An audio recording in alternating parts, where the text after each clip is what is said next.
All right.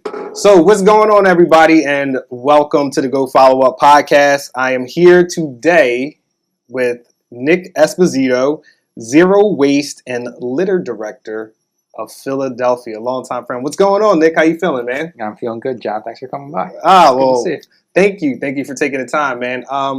We're longtime friends. Known you for a while. Fifth grade. Since fifth grade, since way back in the day.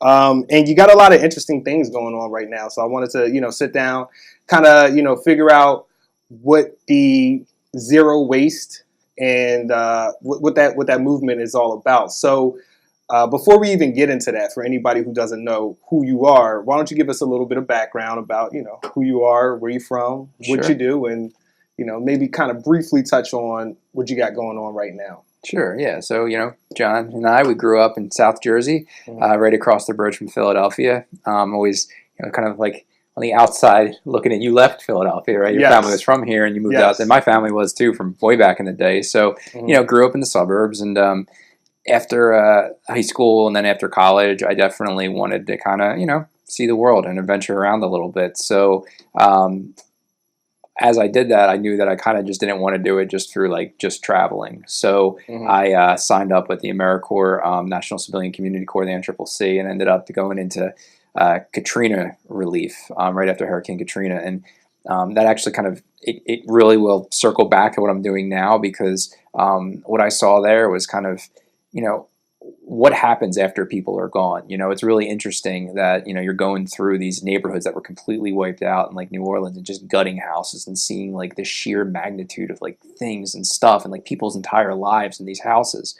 And kind of where it all goes when it's done, when it's washed away. And that was a really interesting kind of impactful experience. And then also kind of gave me the bug of volunteer service, as I find that there was nothing more soul satisfying in my life than volunteering and helping someone out. So after that experience, it also coincided with kind of what was already happening in the country at the time. This is 2007. Omnivore's Dilemma was just written by Michael Pollan, and people are starting to talk about back to the land and the food movement. And I myself started getting into the ideas of farming, and especially have some experiences in cities, seeing it work, but also being on larger tracts of land. I never really grew up farming, even though we grew up in kind of a more rural, kind of somewhat rural, a lot of trees in the area. I got that bug too. So between those two things, it kind of put me on this path of after I got out of the National Civilian Community Corps, I traveled around working on a bunch of farms. I went down to South America, worked on farms down there, and then ended up back in Philly. And kind of knew I didn't want to move to a suburb or anything. I wanted to move into the city. And had this, and wanted to grow my own food. And luckily enough, Philadelphia was a place where you can actually do that. So got into the urban farming movement here, worked at a bunch of different jobs, started some different organizations, built a farm, 2 community gardens, and then linked up with my wife, who was doing the same thing at the time. And she had started a farming project right next to her house, and her and I, when we fell in love, I moved to Kensington for love. All right, one of the main things that can get you to Kensington, I guess. And then we started this big farming project that we had next to our house. We had this awesome farming project for our community that we work with all of our community to come in and grow food together. And through all of that, working in urban farming, that turned into working in horticulture. Started working for the Parks and Rec department. Became their sustainability manager, and was able to really start. It kind of brought me back to waste, because even though I loved all the land care work that I was doing and the horticultural work I was doing about sustainability at the department at Parks and Rec, one of the big things that people do in Parks and Recreation is pick up trash, because our parks get so trashed by people, and it's really sad to see people who sign up for these jobs who want to prune, they want to plant, they want to do things with nature, just have to pick up this very unnatural thing, which is human waste that we put all over the place. So that job kind of parlayed into what I do now. And when this position was opened up by an executive order by Mayor Kenny in 2016, a cabinet was formed around zero waste and litter, and I was asked to be the director, and here I am. Wow. That's some journey.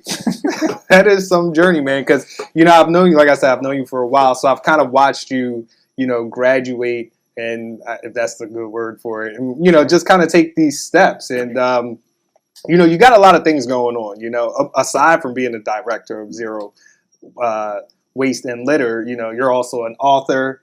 You did a lot of things, the urban gardening, like you were talking about. So that's like, it's just kind of interesting to see how you got to where you are now. So, what, I guess, really inspired you to like tackle this subject? Because listen, let's be honest. Philadelphia is a dirty city, okay? And it's a great city, but, it can be a lot of trash around. So, what kind of inspired you to, take this leap and, like, really take on this task? Sure. And the first time they used the word Philadelphia. Philadelphia, yeah, I've heard of that, yeah. 1918 was the first time it was used. Really? The first recorded usage. It was in an article that we did. So, wow. Like, we're coming up on the 100-year anniversary of Philadelphia. So... it's good timing then, it's I good guess, timing, right? yeah. This is a good thing. So, yeah, I mean, what inspires me is that, again, I've traveled all over the world. I've been to many different kinds of cities. I've been to, developing world cities where they don't have sanitation systems like we do, and just seeing, like, really what the gift of sanitation is, that someone comes by every week and picks your trash up. Like, yeah, absolutely. It seems so... Like, of course they do that. It's no big deal. It's such like something taken for granted, but it's probably one of the most important things because I've been to places where they don't do that, and you see what happens to the landscapes. The fact that people don't respect it, don't appreciate it, and then still abuse it, it just really blows my mind. So from more of like a world development status, I mean, it's the fact that we built these systems and people still don't use them and are contributing to major worldwide problems. I mean, right now there's a garbage patch that's floating in the Pacific that they say, is like the size of Texas. Right? And that a lot of that trash is coming from our streams, our rivers, because waste is making its way down through our storm drains, from our streets. And the fact that we're allowing this to happen and creating this worldwide catastrophe. I mean, the oceans are our like lifeblood of the planet. Right. And if you mess that up, like, we will not make this planet habitable for human life. That's not like a political statement. That's just like a basic fact of like what's going to happen. So we have to protect our environment.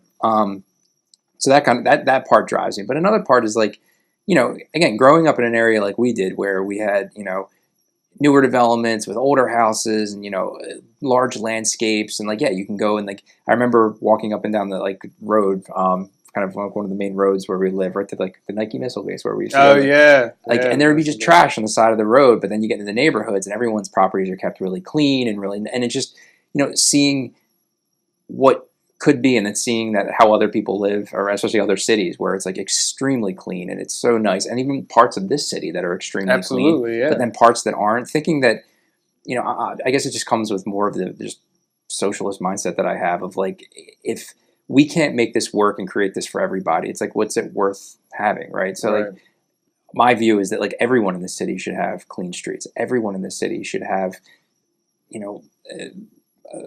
the kind of access to be able to live in a place where, people are respecting where they live. And I just think like anywhere where I can work towards that and get people on board and get them to buy into the mission and get to work for this, great administration that, shares the mindset of like equity and, that we don't want to just make this a world-class city for a few people. We want to make this a world-class city for everybody. I mean, I think trash is a major way to do that, because you can't have a world-class city that's littered. It just doesn't make sense. Absolutely. It's interesting you even say that, because it like you said, it doesn't seem like that big of a thing, right? But when you talk to certain people, and let's say somebody goes, like for example, Boston. I've never been to Boston, but anytime I've ever talked to anybody who's been to Boston, they're always like, "Oh, it's a great city, so clean." Yeah. Right? Like, so like you said, it might not seem like that big a deal, but when a place is clean, like, you say it. Like I was talking to somebody about this just the other day, actually. I had went to Germany 2 years ago, and I was in Munich, and I mean, it was just like immaculate. It was just so clean, and it's one of the things I noticed. It is actually one of the things I noticed, and you're right. It is one of those things that you notice. It's often overlooked, but you're right. It's a small thing, but it can make a huge impact. Yeah. So you're diving into zero waste. How long has this been going on? So, I mean, the ideas around zero waste, kind of a lot of, in the last, I don't know, I'd say decade, maybe 2 decades, like this has been a major part. And even since, like with recycling and thinking about the waste that we create, has been around for a long time. So in the city of Philadelphia, I mean, I like to point out the facts that, we were the first city to have curbside, or major city to have curbside recycling pickups. Back in the early 80s, they were doing pickups of paper and aluminum cans or something like that, back in the 80s. Back in the 60s, we were doing curbside pickups of organic waste and actually taking them to pig farmers in Jersey. So like there's a long history of waste management and very progressive waste management practices in the city. Then in like the 90s, we experienced this, right? Our families moved out at certain times because of the steady decline in jobs and, manufacturing, and, just the city was on a decline. By the 90s, the city was on the verge of bankruptcy. So like while other cities like Denver and San Francisco and were building themselves up, I mean, Philadelphia was almost ready on the brink of failure, basically. So everything that we had done, all that movement really got stalled. Coming into the 2000s as the environmental kind of, and again, as I talked about, like the farmers markets and, like local food, environmentalism is kind of back on the rise again. As cities are starting to adopt zero waste pledges, and California is really leading the way, and New York gets on board. Philadelphia kind of came a little late to the party, but that doesn't mean there's been a lot of people who've been working really hard in the city to kind of keep the ship kind of moving forward. One, from just keeping it litter free. I mean, we have like a block captain system. These are people who've been just fighting the good fight for decades in the city. I'm sure that is a good fight. It is, yeah. I mean, these people, I love meeting block captains. They're like the most passionate people you meet in the city. Especially when it comes to litter. And then also thinking about, okay, what is next once we start kind of gearing up? So now that, the city is kind of on this new upswing and there's a lot more development and there's a lot more investment coming into Philadelphia. A lot of it's, started through the Nutter administration. With the Kennedy administration, people really, this was the time to kind of really work towards this. This was already a goal in the Greenworks plan, which is our major sustainability plan that was developed under the Nutter administration, moving towards zero waste and, better waste management practices and, anti-littering efforts. So this is really a continuation of all that work and kind of a culmination of it. Okay. So what at this moment about the zero waste movement, is it okay that I say that? Sure. All right. What about the zero waste movement has you really excited right now? One thing is that exploring organics, so composting. Since I've lived in the city of Philadelphia, I've really never thrown food waste out. I've always had a compost bin in my backyard, and that's grown. Now we actually have where our entire community that uses the farm can now compost at the farm. So it's awesome that we have these capabilities. I'm really excited that we are going to open the door to much larger organics collections again in the city of Philadelphia. Okay. Another thing I'm excited about is that Philadelphia is joining all of these other cities that have made zero waste pledges. When you look at the cities that have zero waste pledges, you've got New York, San Francisco, LA. I mean, when you go down the list, and then all the municipalities, counties, I mean, the entire state of California too has a zero waste goal. And I think New York might be thinking of adopting one. You're starting to see at some point, you're going to go over the 50%. You're going to get the 51% of the U.S. population living in an area with a zero waste goal. Right. And once that happens, like manufacturing is going to have to respond, right? Like that's a big barrier in our way. Is like so much stuff is like not made to be recycled. It's made for one use, this kind of throwaway culture. And that if enough people can get behind this and through their buying practices be like, I'm not going to waste anymore, it's going to really change a lot of manufacturing and just market practices. And I'm really excited to see that play out over the long term. Do you think that, what do you think kind of help that move along? Do you think it's going to be, do you think that millennials have a lot to do with, the way that they look at life or the way that they choose to live? Because, I was having a conversation about this the other day, and it seems that with millennials, there's a more of a simplistic, not simplistic, minimalistic type of movement where it's like, you're buying less but at a higher quality. So do you think that that mindset, or even, some of the newer entrepreneurs coming up are going to be a help moving forward, because they're going to have this new type of, train of thought? I mean, I do see that. I mean, obviously millennials that we just outpaced on like population wise, we consider ourselves millennials. We're like cusp millennials. Right on the cusp. Top with the old millennials. The old millennials, yes. We outpace the baby boomers now. Like there's more of us than baby boomers that are in the country right now. So obviously, like we're the purchasing power. I do get nervous about people. There's a couple like terms I love to use is like wish cycling, and I mean people. It's a term that a lot of people use in the industry, and it's like when people like wish, like make a wish you upon wish, a star. yeah, like you wish this is recyclable. Like, oh, this must be recyclable. Right, It's made of plastic, I think, and there's some metal. Like, yeah, it's recyclable. Right. And a lot of it like doesn't go into the recycling. It can't be recycled. I mean, again, there's more technology that's being, but this is the thing. We need more technology to catch up with the manufacturing to actually ensure that you can actually recycle these products. Okay. So that's a thing of like kind of just being like, oh, I'm not throwing anything away. I'm just recycling it. But like it's getting to the recycling plant, and they're like, we can't recycle this, and it just goes to the landfill, and you don't know it because you're not tracking it. So, but at the end of the day, I mean, this is, and we have this in the Zero Waste and Litter plan that just came out in August. Is since the 1960s, as a country, we are throwing away 3 times the amount of waste. Wow. And, we've had about a 30% population increase. I think we were like 285 million people in 1960, somewhere around there. And now we're like 330 million. So we've had population increase, but like 3 times the amount of, that's 300% increase in the amount of waste because of this throwaway culture we have. Because of, I'm trying to, but like everyone's buying in bulk these days. When you can go to the Sam's Club, Costco. Yeah, I can't want to call out any businesses by name, but it's like when you have, you can go to a store and for the same amount that you were talking about, you want that higher quality, you can buy that single bottle of ketchup, but you can buy a whole case for the same price. Well, you just get the whole case. If you don't use it, well, what's the big deal? Just throw it away. Out, right? Yeah. And that's a problem in a mindset that we have. Like we see TVs all over the city now. Back in the day, remember when we got TVs when we were kids? That was like a thing. Right. It was like your parents were putting away for it. It was like... It was like, in the 80s, even more so. It was like, when someone got a flat screen TV, it's like they were saving up for years to get that. Big time. Now it's like, you can buy a flat screen TV for like a couple $100. Without a doubt.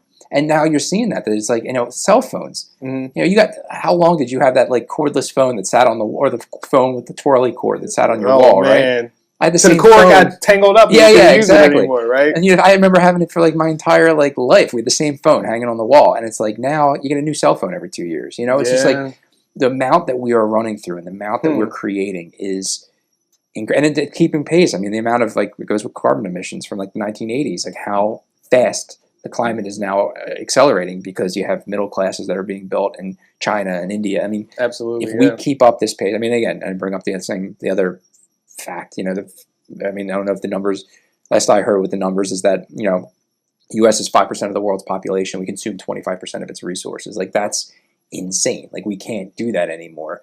We have to think about how we use our resources, how we can reuse our resources if we're going to sustain life on this planet. So there's these larger macro things in there, but then getting down to, our everyday practices. I just don't want our generation and millennials to like fool ourselves to think like, oh, I go out and I'll buy like this one like thing, like clothes. If I'm real into clothes, I'll pay top dollar for that, and I'll go to some boutique to get that. Or shoes, like I bought this like expensive pair of shoes for work that like use sustainable leather and all this stuff. But if for the little things, you're going to like these big box stores and just buying stuff over and over and over again that's like throwaway and disposable, like you really got to watch about how you're consuming in general, and not just on like those like artisan type things that you want to get. That's an interesting point. I didn't think of that, but you're right, because I was thinking more of the bigger purchases, but not the box store stuff. Yeah.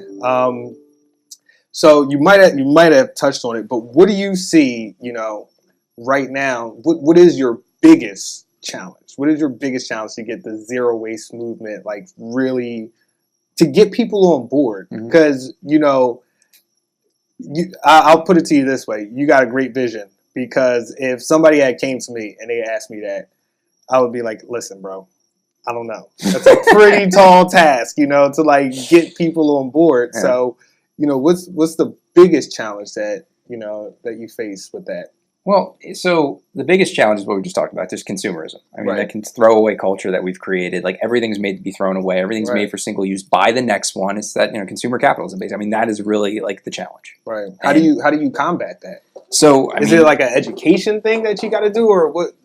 That's a tough one. Because it's the culture of convenience. It's that absolutely that you've got convenience, and you've got people that want to be able to buy things, and so again, that's a tough thing to have to go against. But I will say one thing that we have kind of going for us in this movement, aside from other things, is, it's a really big challenge about, it's incredible to watch how far we've come with renewable energy, right? And Absolutely. That train has already left the station. I mean, like, all the things you're hearing about with like coal and like solar, like that's moving forward. Like our, mayor and our administration is like told to support the, has come out pretty openly about supporting like the Paris climate agreements and the targets and everyone knows we have to do this, right?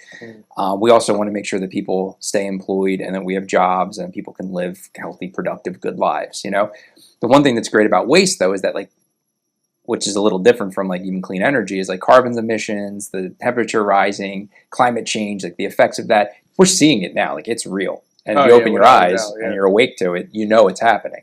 But trash is like right in your face, right? Like if you go outside and you see like a trashed lot of all these like plastic bags that people like didn't really need and they just toss on the ground, they're stuck in all, like, that's real. That's right in front of you. You can touch that, Right. So we really want to be able to bring that to people to say, like, listen, like, this is what's happening when people are just like having like too much stuff. They're throwing it away and they're littering this. Like, this is a problem that we need to face together. So I think that's the way that we can really kind of combat it. And again, we want to make sure that, a lot of times, and again, that's another thing that we're very, very cognizant about. We're in a city with 25% poverty rate, right? Telling people to consume less is like not a winning argument, right? Because there's people who don't have enough, So we need to just create better systems, and we need to create them collectively on like how we manage our waste, how we create waste, and how people can be taken care of in our society. I mean, these are the things that, and it kind of gets into these like larger conversations. But those are like, I think the ways that we really need to look at the problem. Okay, man. Well, it's a tall order, but if anybody can do it, I know it's you. Oh, come on. Come Thanks, on. man. So, if the zero waste movement was a movie character, who would they be? Oh man, that's a good one. Who would that character be? Oh man, the zero waste movie character. I'm trying to think of like my favorite, like an actor or like a movie character that already exists. You know what? It could be either one. What do you? It's up to you. Actor. There's definitely a crime fighting aspect to it because of the litter side. I do feel like it is. I joke with my son sometimes when I see like trash and I'm like, Luke, we got to go fight some crime right now. So we go out. So he's like, Daddy, we're going to fight crime. And then we go out and like we clean up. And I love it because he loves the trash picker. He like is obsessed with the trash picker. Those things are awesome. He loves it. So he uses that all the time. He talks about recycling. So it would be that. It would definitely be, someone who, cares about the environment, again, wants to create that, like, really caring about our natural resources, and is community driven and community minded. Trying to think of the best character for this. I feel like Paul Newman's coming to mind right now. I got like a Paul Newman thing in my mind. I kind of like the everyman of like, but had like, I'm thinking back to like Westerns that he did and that were like about like the land, treating people fair and right and stuff like that. And he was like a tough guy, but he had a sensitive side. I feel like Paul Newman could be it. Yeah, I don't know. Robert Redford, is the guy who comes to mind, right? All right. I feel like I don't know. For some reason, maybe because I just watched Fences, Denzel Washington even though his character had nothing to do with doing good things in that movie. But he was a trash man. Right? Yeah. But also just Denzel, like the roles he plays, it's like this very like strong but intense, but also very thoughtful. Like, because it's going to take a lot of thoughtfulness and kind of caring about other people. So, and then if I just only mentioned men's, I feel bad. I got to mention a female character. Yeah, your female counterpart. I know. Just even like, she could play the lead probably. Right. Good female character who cares about these things, fits that bill. Trying to rack my brain. I don't know. I'd have to give that one more thought. All right. I'm having this weird associative thing. For some reason, Michelle Pfeiffer just popped into my mind. I have no idea why that happened. Okay. I don't know. I'm a Michelle Pfeiffer woman. It was like, just cleaning up the streets. She was cleaning up the streets. There's a woman who was just in like a real, I don't know, yeah, like an Angelina Jolie character, like wants to do good in the world, also kind of a badass. Yeah. And like the thing is, what you're getting at is like you got to want to do good in the world, and you kind of got to be a badass at the same time to like do this, right? Absolutely, like, that's the kind of mixture, because someone who litters. I'll never forget, there was a great Simpsons episode where it was Bette Midler was in it for some reason, and like somebody's like driving down the road and they like throw a soda can out of their car, and she like grabs it and she's like, "I'll get them," and like shakes it up and throws the soda can, and then it explodes and blows the truck up. And it's like, yeah, it's like that's the kind of stuff we need. Not that I'm condoning violence against litterers, but yeah, you have to be vigilant. You got to be vigilant, and you also have to be creative and kind of make it fun, but also have a vision and also have some integrity about it, that we have to practice what we preach. And that's what we say in the city. That's why a lot of the city zero waste stuff that we're going to do is we're going to lead by example. And because, the city has to, be able to like ensure that it's not wasting and doing the right thing in its own buildings that it owns before, we're telling buildings for commercial buildings to do it, so. Absolutely. That's the kind of stuff where, that kind of leading by example thing. Okay. So you've done a lot of things in your short life up until this point. Do you have someone, or it could be a group of people, who you felt was really instrumental in getting you to where you are today? Well, I'd start with my family. My parents, like the vision and the example that they gave me.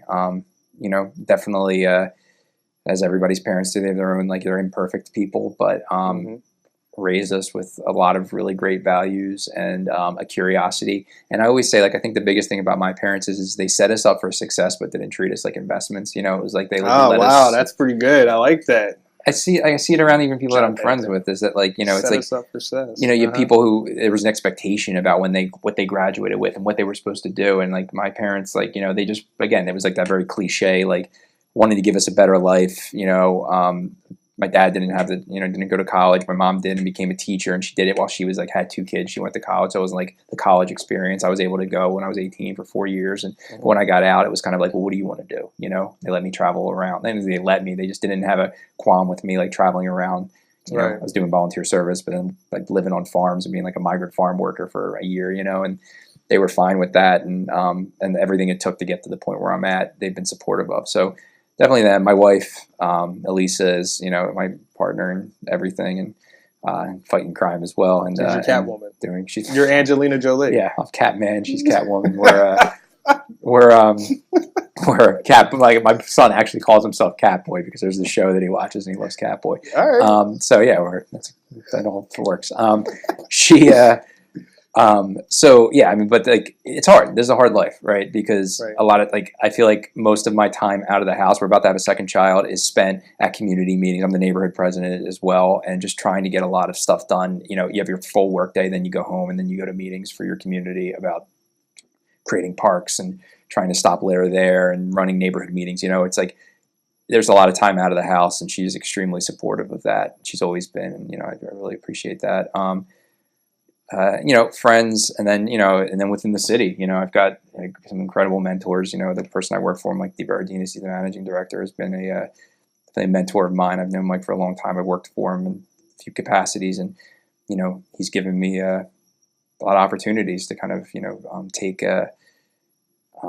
take on these things, and you get them because people think you can succeed, and when you succeed, you can move on to the next thing. So I just hope that I can keep succeeding, and and doing my part to make this world a better place. How about that? I like the way that sounds. Thanks, man.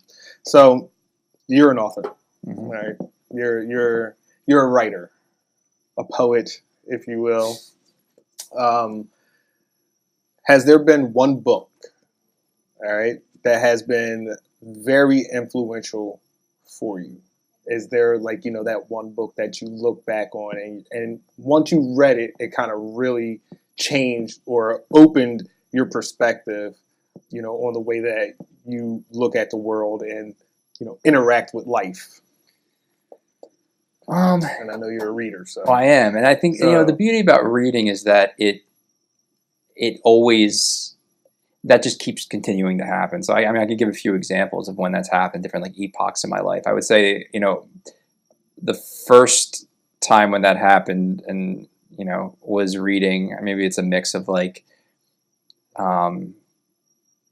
Cat's Cradle by Kurt Vonnegut, and there's like two different writers, and then Sun Also Rises by Ernest Hemingway. It was like seeing what people can do with words and how they can just kind of like move you so much. And Hemingway obviously moving you on much more of like a visceral kind of like intimate level. Wow. Vonnegut kind of moving you on this very like cerebral kind of like heady level, like kind of like a mind shift of like what is possible with the earth, or like with what goes on in reality or perception. I thought that was really interesting. So that kind of like, I think those kind of books, and there was many of them. I was an English major, so it was like reading books that just were like, wow, this is how this opens your mind, was kind of the beginning. I would say John Lee Anderson's Biography of Che Guevara was like, I kind of put him up as like one of my personal heroes. I mean, when you really dig into Che's life, and a lot of people have no idea who he really was and what he did. I mean, because they just see the T-shirts, right? You see the T-shirt, and they hear like either this about Cuba or that, but they don't really know what he actually did. The integrity that he lived his life with. I have on my desk over there. When I was in Cuba, there's a billboard that's a picture of it that says, your example lives and your ideas persist. And it's just, the guy was the example of the modern man. I mean, he, Sartre called him the most complete human being he'd ever met, and he really was. I mean, the guy, and again, it kind of influenced a lot of the romanticism in my life, the service in my life, I really saw in that. So that was a big book that kind of put me on my political thinking. And even up until now, I just read Homegoing by Ayagasi. Homegoing, her book is, incredible about, so it's basically the story of these two lineages of families dating back to like late 18th century Africa, and one lineage ends up getting sold straight into the slave trade and coming to the United States. The other lineage kind of marries into like the British in the colonies, and then like how their lives go, and they come back at a certain point. But it was just like one of those books that's just so beautifully executed, and like everything that people think about when it comes to slavery and like race and all that, it just was just so well done. And it's one of, especially this time in our history right now, that we're dealing with so much around race, and where that conversation in our society, it was one of those things where there's a lot of the stereotypes and the cliches that you hear, like she like easily dispelled with just sort of incredible storytelling and imagery, and then really just opens your mind to the nuances, and then just like the very just intimate human suffering, right? And with all these conversations that we're having around with everything that's going on in our society right now. I mean, at the end of the day, like the basic human suffering that like sometimes people just give platitudes to, but don't actually, really take into consideration like the kids that are suffering around the world from either if they're migrating up through Mexico or from Syria civil wars, or kids that are living in, really impoverished areas, whether it's in the inner city or it's a trailer park out in Appalachia. It's like, if anything, we just think about the kids involved in this and what they're going through right now, and then even any vulnerable people. That should be enough to kind of put us on a track to do the right thing. There's a lot of nuance in our society right now about what's right and what's wrong, this policy versus that policy. But at the end of the day, there's something very, very simple and very easy to understand about that. And it's as much as we can do to ease human suffering and make this world a better place for many people. That's what we should all be working to. And when I hear some of these arguments and these debates and these things that are going on, it just seems like people are really missing that point. Especially when it comes to immigration, race, jobs, economy in our society, healthcare. You got to put yourself in other people's shoes, and you got to really see it for what it is. And we got to just put a pause on everything and just say, listen, like, let's really, really work together to figure these things out. And that's what I really love about working in city government. And that's the opportunity it gives you, is that, at the end of the day, yeah, sure, there could be politics and all this stuff, but at the end of the day, we're working to operate a city for 1.5 million people and do it to the best of our ability. And to take that on and be able to add something like zero waste and litter, it's like, if we have more people doing stuff like that and facing our problems more from that standpoint rather than from political or an opinion-based thing, I think we could actually make some real progress in this world. Man, I agree. You're right. Do kind of need to put a little pause on things and really just try to see each other's point of view.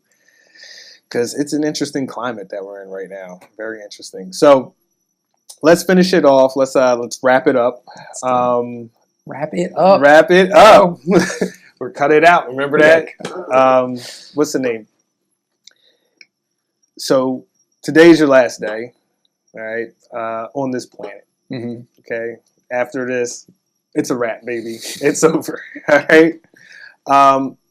What is one piece of advice that you would leave us with if today was your last day? That one, piece of advice that you can pass on. Maybe it's something that helped you, or whatever, a quote, a mantra, whatever the case may be. Yeah.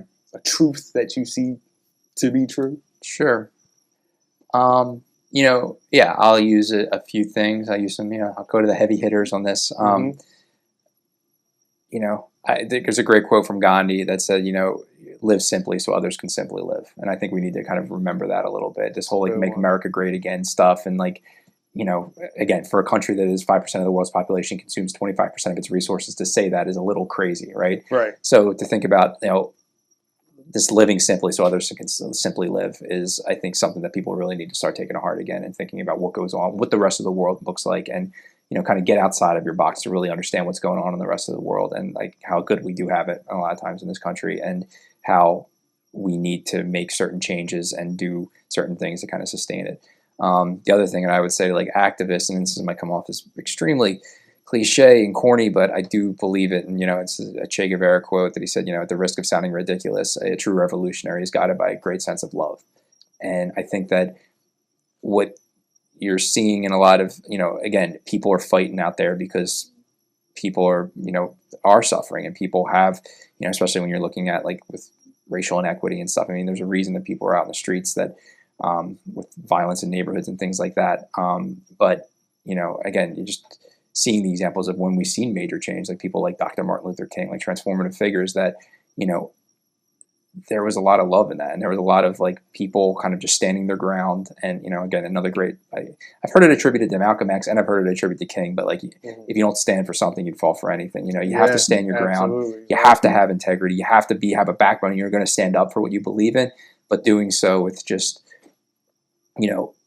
at the end of the day, just wanting peace, not wanting to win. I think this winning thing in our society is driving me nuts. That we've created this kind of reductionist binary where it's either you win or you lose. And Trumpism has really brought that into our thinking. And I just think that it's not about winning or losing. It's about just everyone being able to kind of sustain life on this planet together. It's about the greater good. It's about the greater good. And we're starting to lose that. And, and we see that in and it's not just Trump, it's our entertainment, it's the commercial, media industry. It's everything's about that, and it shouldn't be, it should be about helping other fellow people, getting back into service, and thinking about, how you can help your fellow man or fellow human.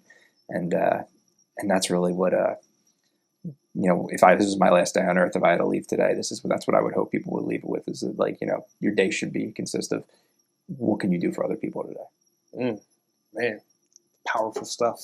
Powerful stuff. Well, sir, I just want to say thank you for taking the time to join me today.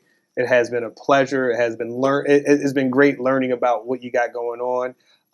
If anybody wants to find out more about zero waste, or even possibly get involved, how could they go about doing that? Sure. So they should, if they're even if they're not in Philadelphia, well, if you just want to know about waste in general, the EPA has really great stuff if they don't live in the area. And, in our plan, we have a lot of really good principles and kind of how we are approaching it. So hopefully it can be a model for other cities. So if you wanted to learn more about what we're doing, it's at cleanphl.org. That's cleanphl.org. All right. The full plan's there, and then all the ways to clean up litter and reduce waste. And if anybody wanted to learn more about the man, the myth, the legend, Nic Esposito, how could they go about doing that? How do you do that? I don't really have a website. You can. I don't know. I'm not sure. I'm failing on that answer. I don't have my own website or anything like that. That's all good. Kind of, hopefully something I do at some point will benefit people. That's, I put my life to service. So hopefully at some point the good work of the people that are surrounding me will touch the lives of someone who's listening to this. And if that could happen, that's probably the best thing. I like this guy. You're an unsung hero. Thanks. All right, man. Well, once again, thanks for taking the time.